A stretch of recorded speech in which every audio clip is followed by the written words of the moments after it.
Has the internet corrupted humanity beyond saving?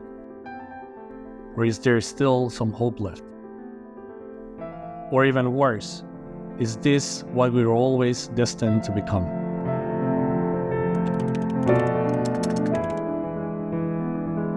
When we use social media, or even the internet in general, a fantastic opportunity is presented to us. The entire collected knowledge of the planet is accessible in just a few clicks.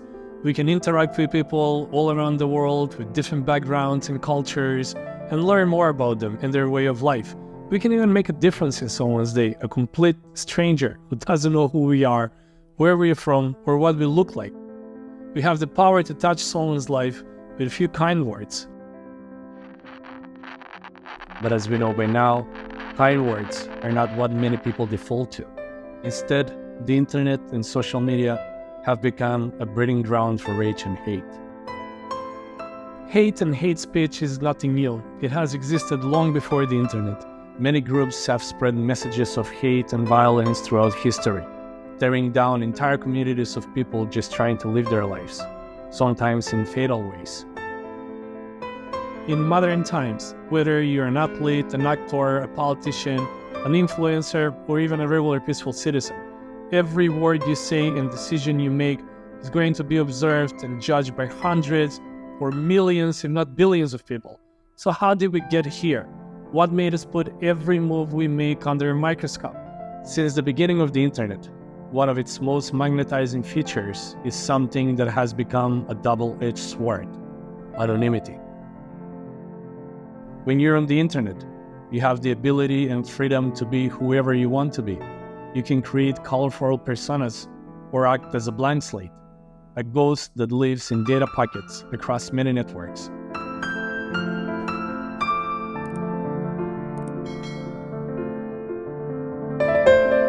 Some people have utilized that freedom to create art and engaging experiences, but many have used their anonymity for more sinister purposes.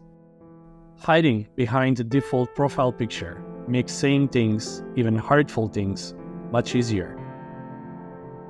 Would those same people say those things in person? That's unlikely. Without an identity, there is no accountability.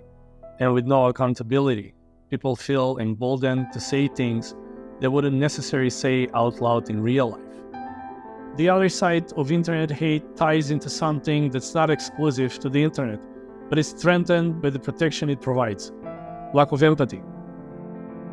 When somebody can't or doesn't even take the time to think about how something they say will affect someone else, it can cause problems.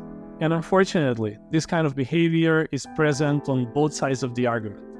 The LGBTQ+ community, for example, they've come a long way in terms of rights and recognition. And while it still can be dangerous in some places, there are more openly gay people than there were 15, 20 years ago. School should only be about education. Sex should be taught by the parents, not by the schools. As an American LGBTQ, I believe, me personally, I don't think that the elementary school should teach the kids, not right now. Wait until they grow up, let them see. But they're too young right now. As these additions to school curriculums have begun to spread through state legislations, there have been families who have voiced concerns about disinformation being taught in schools. A similar situation where two sides are openly violent towards each other is the ongoing war between Russia and Ukraine.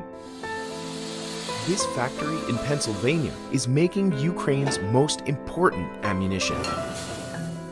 There are those who support America's ongoing aid to Ukraine and help them continue to fight against the power invading their country. And there are those who think America should be putting those billions of dollars worth of weapons and other aid to work at home, where American citizens can benefit from it.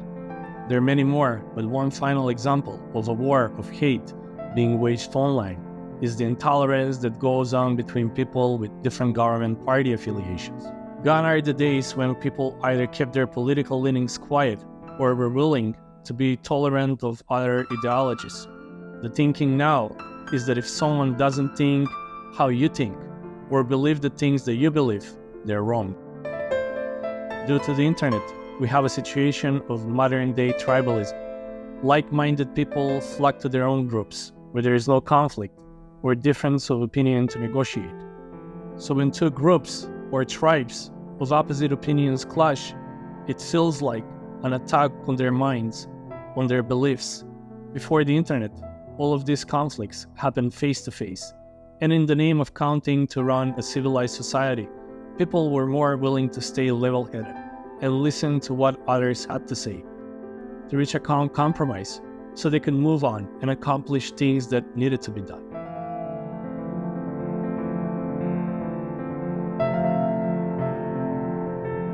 The internet has given us so many great things, but the loss of this feature, this ability that the human race once had, is one of the greatest losses in human history. At the same time, how serious are the things people rage about online? Is someone saying something mean about a corrupt politician worth getting into an insult match over?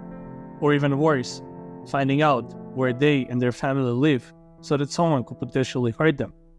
Doxing, as it's called, is becoming more frequent all the time, and it has led to some dangerous real-life situations. And all over someone saying something that doesn't even affect someone else directly. This situation is one of many where we as people should probably just toughen up and ignore for our own sake, but that will take all of us doing the hard work to unlearn decades of bad habits. Even with all of the hard work being done to fight hate in the comment sections across the internet, there is still so much to be done. Hate and fear unfortunately grow and spread much faster than peace and joy, so it will no doubt be a constant battle. However, doing the hard work to stop hate in its tracks will have a measurable difference for us as a society. It might even determine if the human race continues on or destroy itself. Governments around the world have attempted to introduce legislation that stops or at least helps with internet hate speech to varying levels of success. But here's the truth, only we can truly stop it. Whether that means growing a thicker skin, taking a deep breath, and thinking before replying, or being willing to just listen to someone you don't agree with. Think like this: since you can legislate love and legally force someone to love someone, you can legislate hate. This has to be done on an individual basis. Whether the toll is mental, physical, or fatal, hate is killing the world. Whether someone's life is being threatened or they're being harassed for their sexual orientation, government affiliations, or where their opinions lie on any number of topics, those occurrences need to be handled calmly and openly, however hard that might be, because when hate is met with hate, it only gets stronger.